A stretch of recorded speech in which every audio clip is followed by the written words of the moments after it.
We are in Rose Hill, Manchester, and our purpose for visiting Rose Hill is to take a look at the Wigton Windfarm.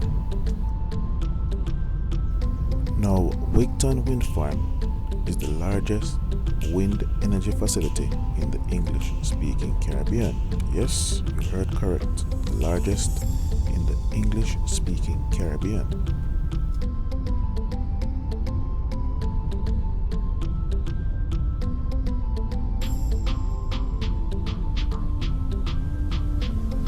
Now, Wigton Windfarm comprises of 3 plants.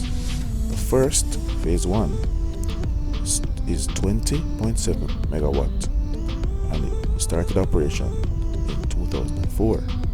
Phase 2 is an 18 megawatt extension facility and was commissioned in 2010. And phase 3 is a 24 megawatt facility and it was brought into operation in 2016.